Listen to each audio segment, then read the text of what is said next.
So, Jeremy, I'd love to start with there's a line in the movie between PJ's character and Jebediah's character where PJ reveals he is a very educated man and has multiple degrees. And I'm curious, I know you as well are a very educated man who has multiple degrees. Was that a very personal line or an add in to the story, or just kind of a statement about who we think of when we think of liberals? Well, I was a political representative for a healthcare union. So when it comes to Democratic clubs and his background as a staffer, I wasn't a staffer for an elected, but I worked with a lot of staffers and I know some of those people. They're folks, they're not all PJ, believe me, or PJ's character. I mean, some of them are absolutely wonderful people, but the ones who aren't tend to fit that character. And it's somebody who feels underappreciated and perhaps is overeducated for their position. Perhaps they're a little bit jealous of the elected herself or himself, and they want to be in that position. I'm talking about, folks who are just political operatives, who are on their way up the ladder. And he has a hang up about the fact that, he keeps referring to his elected as the senator. Well, okay, but it's not a state senator. It's a state senator. It's not, one of the two. It's one of the many. So yeah, yeah. I like the idea that the character is well educated and feels underappreciated because it gives him an Achilles heel, something that Jedediah, the Mills character, can exploit. And the Mills character obviously doesn't have a lot of education, but he is shrewd. So he's almost like a Mephistophelian character, He's like the devil who can, figure out what buttons to push, how to manipulate somebody. And the way into PJ's psyche is his feeling of being underappreciated and perhaps overeducated. I'm curious, when did you start writing this story? Was there any potential political administration? I mean, obviously you guys filmed this and were finished before the pandemic, right before Right before the pandemic. Yeah, just before the pandemic. We got out of principal photography 3 weeks before lockdown. Wow. We got lucky. Yeah, very lucky. But as far as the story, how long have you had it? Was it something from, pretty new? Because I mean, this type of material lends itself almost to many different administrations have had this claim all the way, I mean, you think of Reagan and the first George Bush compared to the 90s George W. I'm from Texas, so we're very familiar with this type of rhetoric. And I'm curious, when did this idea come from? Well, I guess it was the first year of the Trump administration. So that would have been 2018, I guess, or 20. I'm trying. It was fairly new. Charlottesville had just happened, and there was a lot of rhetoric around fascism happening. There's the rise of the alt-right. You had Fox News sort of drumming, beating the drum, having to do with, racism and everything else. And I was spending a lot of time thinking about democracy and how fragile it might be. But I didn't want to do a polemic. I didn't want to do this didactic piece. I didn't want to, take a bunch of Republicans and then, beat them up. I mean, it would be a 10-minute movie. Much more interesting, right? I mean, it would be much more, it would devolve into Lord of the Flies in 5 minutes and the movie would be over. No, it would be much more interesting. And I'm more familiar with the Democratic world, the Democrats. And so it would be interesting to see all of the different shades of Democrats, progressives, conservative Democrats or moderates, leftists, proper leftists, So I wanted to look at all of that and generate tension within that world. That's where the drama is. That's where the dramatic tension is, that's where the potential for the dramatic tension is in my mind. So it's not just simply schooling anybody in anything. What it is really about exploring, characters and pitting shades of a particular general ideology against each other and putting these people under pressure, taking away their food, taking away their heat, putting them in danger in various ways. And then looking at the group dynamics, given the personalities of these various people. So that's kind of where it came from. In general, yeah, we anticipated a lot of where this country was going. I mean, we took a hard turn to the right just around the time I wrote it. And then I shot it about a year later in 2019. So it was written in, I believe it was written in 2018. We shot it in, at the beginning of 2020, right at the end of 2019. So we were shooting in January of 2020, but we were in pre-production in December of 2019. And the country took a hard turn to the right after we had finished and were editing. And we anticipated the attack on the Capitol. That was in the script. That was not, I didn't, that happened when we were well into post-production. In fact, we might have even had a rough cut when the Capitol, insurrection happened. So now in ours, the parallel is the Reichstag fire, during World War II as, a false flag, a justification for the Nazis to take over. And that was sort of the idea in the script. But then, yeah, I'm watching TV and I'm on, Zoom calls with my editors because we had to do all of post-production from silos. We were all locked down by that point. And I'm looking at this on TV and it was blowing my mind, how sort of prescient, I guess would be the word, we were in anticipating a lot of, some of what was going to happen, some of the tensions. I mean, they were there already, but they really came to the surface in the subsequent months. Yeah. No, definitely.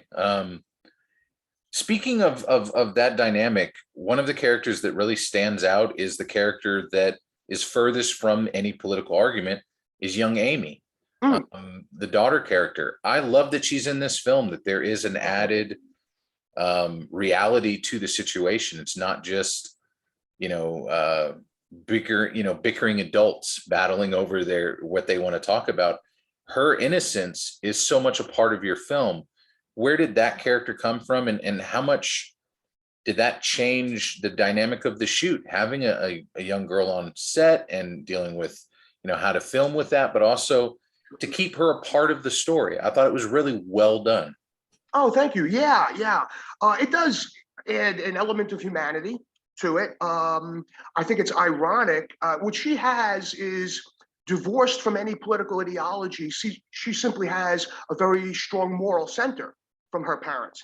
But ironically, she's the one who sets the Mills character. I won't blow too many spoilers, but I mean, she's the engine, she's the catalyst for a lot of the tragedy that happens in the end, and she does it all for the best of reasons. She's simply instinctively a good person.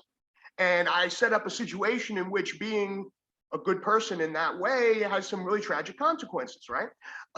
So there's some irony there. Makara Gamble is the actress's name, and she's absolutely wonderful, and in terms of the logistics of working with a child, I'd only worked with one or two children before, on short films in the past. There are a lot of rules, so we abided by all of them. SAG makes it fairly easy to follow the rules. They tell you what to do. You need a teacher, you need a guardian, you need a lot of extra paperwork, you need a certain number of hours. There's a limited number of hours you can work with a child, and it's a bit of a headache for the AD, the assistant director, because the assistant director is doing the scheduling. Right? So that's one X factor in there, along with all the others he or she has to deal with, like locations, availability, weather, everything else, but also having a child. I can't imagine having a group of children. That would just be too, it would be beyond, what we could have handled for the scope of this film. But it never occurred to me. At one point, I think there was a version of the script with 2 kids. Wow. But I got everything I needed out of the one character. So it wasn't necessary, and it made life a lot easier when it comes to all those logistics I was just talking about. And her parents were wonderful. Her mother was the guardian, so that was fine. Her mom was very comfortable on set, and they're still very involved. We just did a screening party where we actually, rented it ourselves. We passed a hat and everybody put a nickel in, for the rental fee. But it was fun. It was wonderful. And she was there. Yeah. Both of her parents were there. And she gets along with the crew. The other thing about having the child character, which was good, is it motivates the mother and the father in different ways. Yeah. And so it alters the dynamic between those two characters with each other and with the group. Because now the mother will go, if it were only the mother and the father, they probably wouldn't have gone to the extremes that they went to survive. But now you're surviving for the sake of your child. Now it's not just your own survival, it's the child's survival. That takes a mother to a whole new place. I mean, a mother will do anything. Whereas, a mother might pull back or a woman, man, whatever, might pull back from that edge if it's just their own life. But if it's their child's life, oh, forget it. There is no limit now to what they're willing to do, and that is an extreme circumstance that makes for good drama. And both parents obviously have the argument that what they're doing, they don't agree, but they both really believe what they're doing is for the best of their child. Mm. So they both have noble motives, but they see things in very different ways, and that creates tension, right? That's drama. Yeah. And I would definitely won't reveal what happens with that drama because it's an no problem. amazing closure. I'm curious then, jumping from short films to feature, what was that like for you? What were some of the challenges you were not expecting to have? And also, with, like you said earlier, the edit happening during a pandemic, how did that manipulate this film? Yeah, well, in terms of moving from shorts to features, it really wasn't that different because I've done a lot of shorts. So I didn't do 1 or 2, I did 10. So it was almost like a short every day then. So now we had a 13-day shoot. So now it was 13 shorts in a row. So it was about stamina, right? So there's a big difference there. I mean, if you do a short that's a 3-day shoot, 2-day shoot, you just have to get through that weekend or whatever. Here, you have to just keep going. And even when the actors have a day off, you don't. You're prepping or you're doing something on that day off. If you do 5 days or a 6-day week with 1 day off, I think we did 6-day weeks, 1 day off, 6-day, 1 day off. But that's not a day off for us, for the production group, the producers, we have to catch up on that day. So it's stamina. So it's about stamina. We had a larger scope. So in terms of locations and that kind of thing. But really we made every day, meaning that we had a certain number of pages that we had to make. The craziest story, we actually did a behind the scenes video. Have you seen the short video? No. I'll share it with you. It's fun. It's the story about day 4. Okay. And and day 4 was wow. The whole ship was going down, and we pulled it out. Because what happened was there was a character that we had replaced a number of times in the casting because of availability. So there were 4 different people who were getting TV shows, and suddenly they couldn't do it, and that kind of thing. We finally found someone to do this role. It was the Mills role that Jed eventually did. And what ended up happening, and again, we tell the story better in this little short. It's quite cute. I think it's about 10 minutes long, but it's everybody's perspective on this one problem, which is the actor, due to no fault of his own, had a medical issue and didn't show. But the issue was such that we didn't know he was MIA completely. Was not in his apartment, was just missing.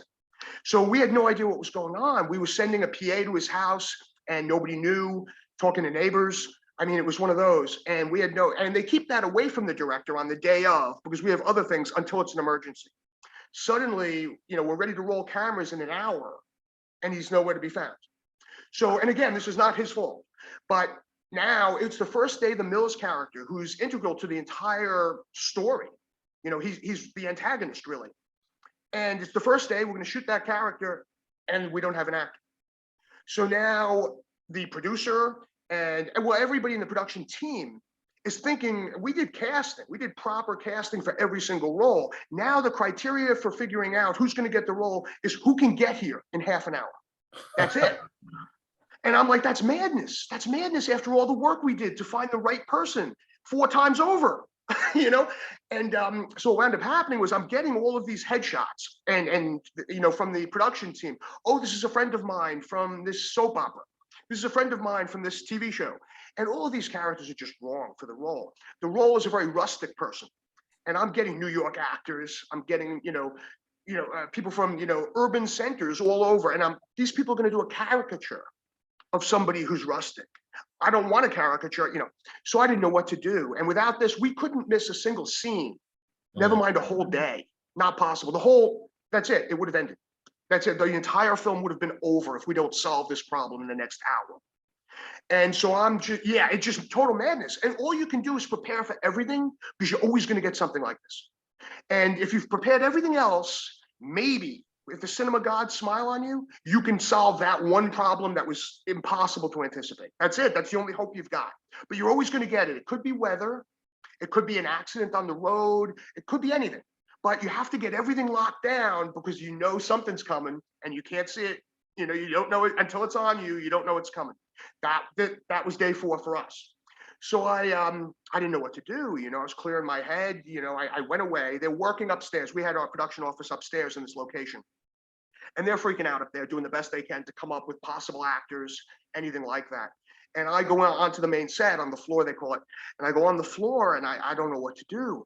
And I look up and I see Jedediah. Now, Jedediah Dyer is a guy I've worked with for 20 years, but in the art department. And there's nothing Jedediah cannot do. He can weld, and he can do carpentry. He can lay floors. He can do paint. He can do molds, anything. So he's over there, and he knows me well enough. He's been literally on everything I've ever done. So he knows there's a problem. Doesn't know what it is, but knows that I'm in trouble. He's never seen me look like that before. So he comes over, and he's this country guy, and he's like, "Buddy, what's going on?" And I explain the situation. Halfway through explaining the situation, it hits me. It's eureka moment. He's Mills. Now, this is a man who's never acted in his life. And I look at him and I'm like, he's not going to be a caricature. This is the character. So now he's acting opposite PJ Oakland. Now, PJ's acted for 30 years. They said he was a child actor. So he's also a drama coach. So not only can he act, but he can communicate skills to someone else. And he had acted opposite all 4 of the previous Mills characters, because I did rehearsal for everybody. So he knew all that. So he knew both halves of the scene. He was so off book that he knew his partner's dialogue as well as his own. So I went up to PJ and I said, "PJ, can you take Jed in a room we have 45 minutes. Can you tell me in 45 minutes if he can do this role, if we feed him the lines, if we run what's called a series?" So a series is when now you can do it with digital. You really couldn't do a series unless you were very rich with film. You're just burning film. But what a series is, you just hit first positions, everybody gets ready, and you hit record. And now in between the takes, you don't call cut. You say reset, first positions, everybody breathe, action. And you do a series of these. Well, if you are operating that way, you can actually feed lines in the moment, right? So I said to PJ, "Look, you wouldn't normally do this, but he's a drama coach and he worked with them." And he comes out of the room and he said, "The cinema gods have spoken, man. He can do it." And now I've got the ammunition I need to go to the producers and everybody else and say, "I have a fix."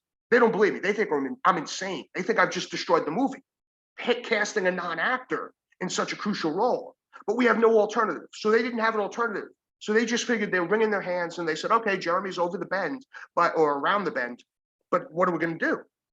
So I declared, that's it. I put my foot down and said, "We're doing this." So that's what we did. And so we ran, a series of every take. And PJ, I gave him more power than you would normally ever give an actor in a scene. He said, "Can I do a little direction in the moment? And can I, draw stuff out of him in the moment the way I would in a workshop?" And I said, of course, we got to get through this, man. We can do this. And so obviously I gave him direction at the beginning of the scene. But once I yelled action, PJ, a lot of it is off screen. He's next to the camera if you're shooting, clean on Jed. And he's delivering lines, but he's also saying, "Okay, let's try that again. Let's retake." We workshopped all those scenes because he's not an actor. So then the end of the whole story is, it's a bit long-winded, I know, but it's a fun story. He became a professional actor. He upped stakes. He moved out of LA. He moved to Georgia because there were more acting roles there. I saw him. He was at the screening. So I saw him yesterday. I dropped him off at the airport. He flew in back from Georgia. He's working in commercials. He's working in feature films. He is no longer in the art department. He is now a full-time actor. How crazy is that? That's amazing. Wow. So that's the true story of day 4. Wow. Yeah. I'm And glad I link. started the conversation by asking about PJ and Jeb. What a hilarious little twist. Wow. Well, it's crazy. And I will send you the link to the little short. It's 10 minutes. Yeah. And it's all of our perspectives. Because again, the producer's going to have a different perspective on that day. The director's going to have a different perspective. Jed is going to have a different perspective, and PJ is going to have a different perspective. So it's one problem, 4 different people trying to work the problem, but coming from different places and thinking different things. And we righted the ship. It was going down. It was totally, there would be no movie today. That's it. I would have had to just lose all the money that was invested, and that was it. The movie would have been over. Jed saved the movie from the art department. And then when he wasn't acting, he went back to the art department. So on days that, so we staggered his schedule, and we never did it. I don't even think you're allowed to do both in one day. But every other day, if he wasn't shooting that day, he was, painting and laying floors and doing everything you would normally do in the art department. And then the next day, he's sitting in a chair in makeup. Wow, that's wild. It's fun. Yeah. True story. So looking at the title, Deep in the Forest, Mm. what was it like when you found this place, this home? It's a gorgeous home. Mhm. Wow. Where did you find this? And what was that revelation like when you found this place? Because out the exterior looks really unique and fun and can house a big cast like that. Yeah. Yeah. Well, this was a kind of film that you would call sort of location dependent. You Mm. need like the golden location. You need that because if we hadn't found that house, we couldn't have done it. The whole thing happens in one location. I think the phrase is magic. Is it magic location? There's a term that ADs use when you need to find it. If you can't do it, you can't assemble it from different places. You don't have the money because you lose a lot of money in crew moves because that's just burning time. Time is money. Time is the enemy. So as soon as you yell action for your first setup of the day, the clock is your enemy. That's it. For the rest of the day, you're fighting the clock because the clock is the budget, right? So we needed the magic location. We got that place. It's in Simi Valley, and it's within the TMZ or the zone in which you can drive there for cast and crew. You don't have to put everybody up. So that's key too. We needed the right location that we could sell as a place that was isolated, for the fiction, which is not, it's not isolated. I mean, there are houses all around it. Mhm. We basically just figured out angles to shoot it so it looks like it's in the middle of nowhere, but it's really not in the middle of nowhere. It's in, a neighborhood. But it happened to have this big backyard, which we were able to utilize. And it was within the 30-mile radius for, cast and crew. So that worked. It was the right price. We were able to do that. And it was a strange interior, boy. It had a lot of production value in there. That owl, there are weird things in that. I don't know if you noticed this. That's there. We used it. I'm like, wait a minute. When we first, scouted the location, I saw it.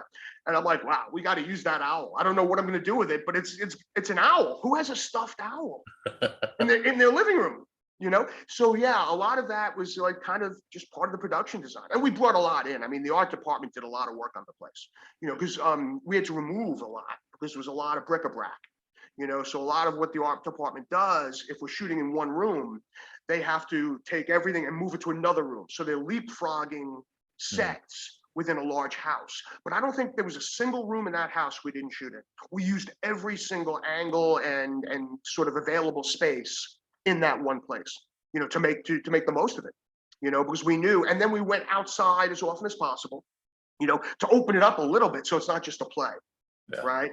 So it's not totally claustrophobic, and I wrote the scenes and staged the scenes so that if you're at the dinner table, which is a symbolic location, it's almost it's a reference back to the Democratic Club where it's almost like a meeting, right? It's like a conference room meeting or whatever. And so it's a symbolically charged, loaded set location. And what I made sure is that we don't have 2 or 3 of those in a row.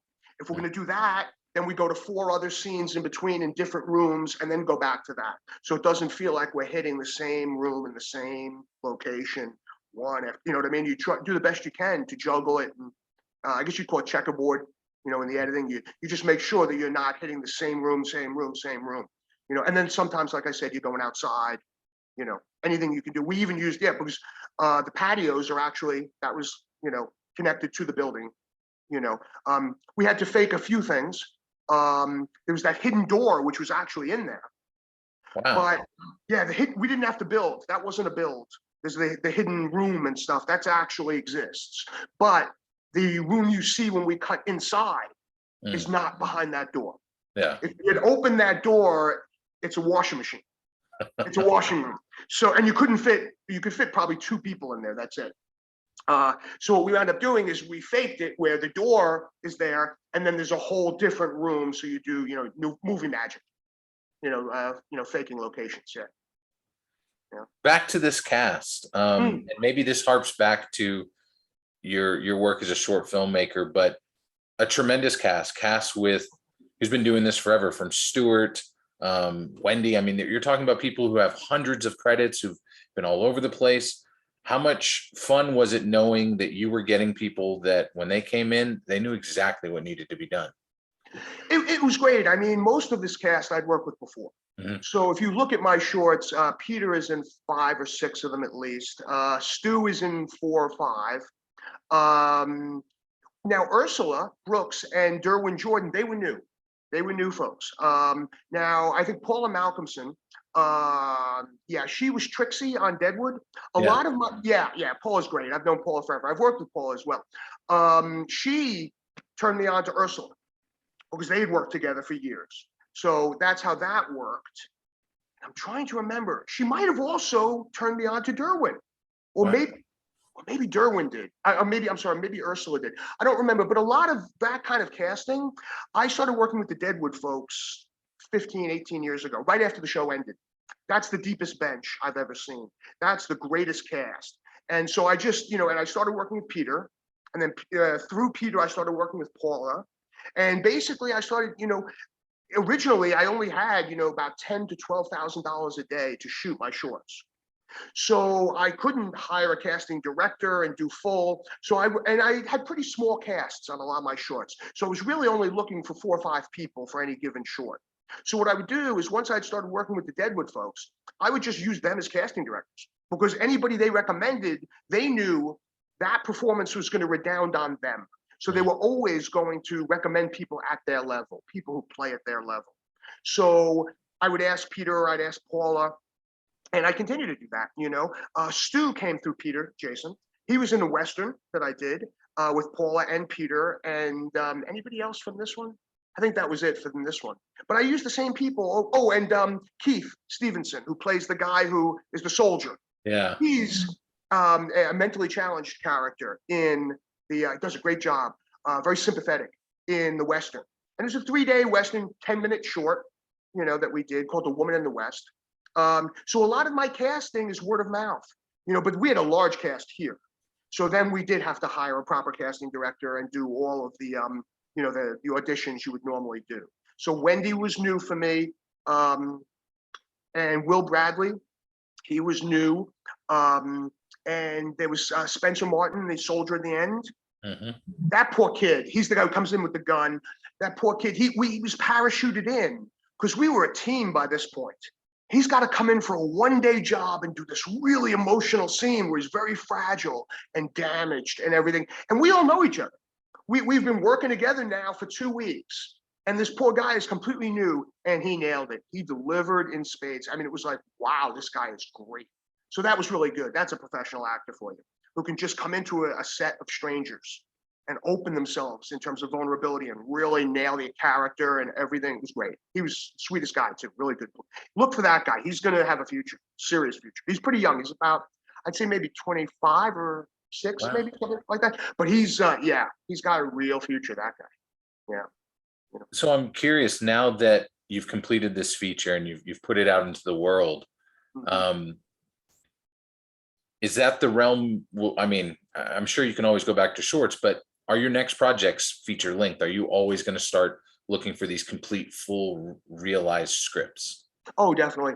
I'm not going to look for them. I write them. Yeah, that's what I mean. Yeah. So what I have is, I started out as a writer for hire when I first got here to Hollywood about 22 years ago, I guess. And so I did a couple of scripts. I was working with the folks who created The Good Wife, and Robert Michelle King.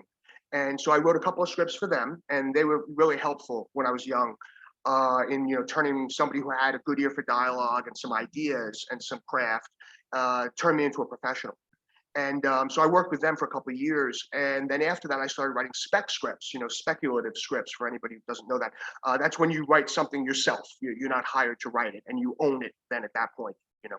And so I wrote about 16 of those over the years. I mean, again, it's over the course of 20 years. So I own all of those, but I whittled it down to the 12 best, and I did a lot of polishing on them during COVID because I didn't have anything else to do.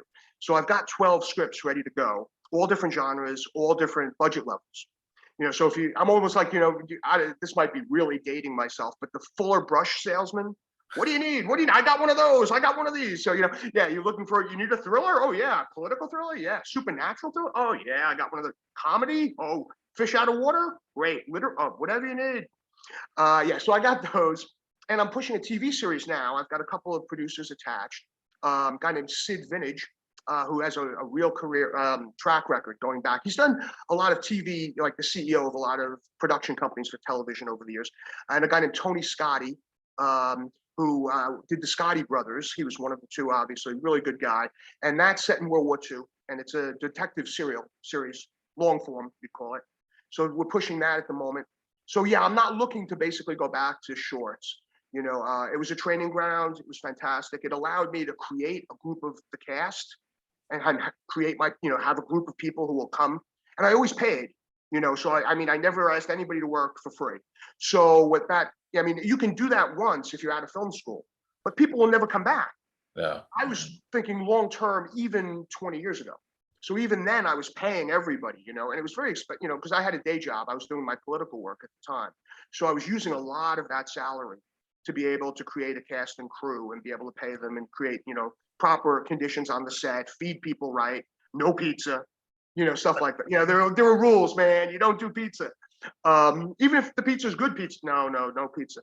But yeah, so that's what the shorts did for me. They allowed me to sort of feel comfortable on the set as a director as well as a writer.